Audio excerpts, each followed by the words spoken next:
I have a feeling this next segment with Cory Christopher is going to be one of those where you may have the intention of giving something like a beautiful terrarium away as a gift, but after you're done making it, you might just want to keep it for yourself. Is that what I'm guessing? Completely. Yeah, these are awesome. Well, and it's very simple, and actually in our Christmas garden, we actually have a spot where you can come in and make two different sizes of terrariums. Love it. And get to enjoy, and my staff will inform you how to care for it, how to make the best design choices, and we have a plethora of different things, so I thought, well, we should make one for the viewers at home as well. I would love that. Okay, where do we start? So what we start with is, I just have a little container here. As you can see, it's a sphere. It's really beautiful, and it has an opening at the top. So terrariums are about a little ecosystem, or as a little story, as I like to say in my designer term. And so what we need to start with, though, is thinking practically. We want to create a place for any excess water to go. Okay. So how we do that is we're just grabbing some gravel here, and we're putting that into the very bottom, like so. And this can be any gravel or polished rocks, also work very well.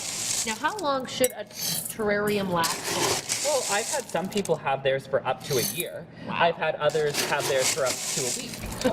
It really depends on the care of it and also where you're placing it. Okay. So once we actually have about 2 inches in the bottom, like so, then we're going to add in some soil. Now, this is a soilless mix that we're incorporating in here, and it actually has sand and rocks incorporated into it as well, because we want a really good, well-drained soil anytime we're planting, because we're going to be using succulents. Right. And so we want to make sure that the water and the soil is not getting too moist.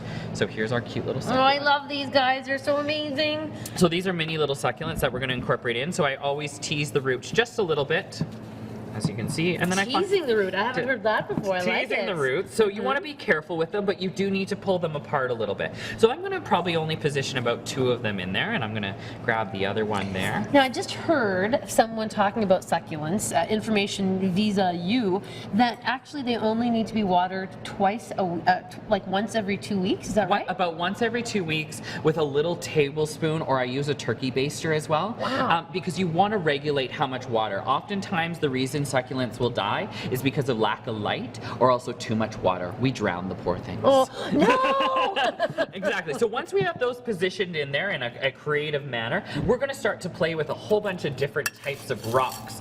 So this is where you can get really creative. So let's say you're having some kids over for the holiday season. This is a perfect little craft for them to do. You can often find many of the supplies at, you know, a local craft store. What is this? This is actually stones that are colored, which I think are so much fun. Yes. So we're just incorporating those in, and then I might actually bring in some moss as well. This is really cool. This is reindeer moss. So it actually looks like it has little antlers on it, which is even more. So the kids will love that. So we're just incorporating those pieces around like so that we're getting it nice and full in there. And then I think we need a few other things. So I'm going to grab a little bit of sand as well. So you can incorporate sand too, like this. Oh. This is, edges. and of course you've got literally like build a terrarium station here. Build a terrarium. As soon as you walk in, it's awesome. So there you go, looks a little beachy there, and who wouldn't love to give that as a gift or also receive it during the holiday season? Or keep it for yourself. Exactly, keep it for yourself a little bit. But I do love terrariums. I think they're a cute little addition to anybody's home. It adds a little bit of freshness for sure. So awesome. All right, we are going to do a quick wrap, a quick walkthrough, some final gift ideas from the only one in town that's like Cory Christopher himself here at his brand new Cory Christopher Studio Warehouse space. It's awesome, it's massive. We'll give you a final tour after this.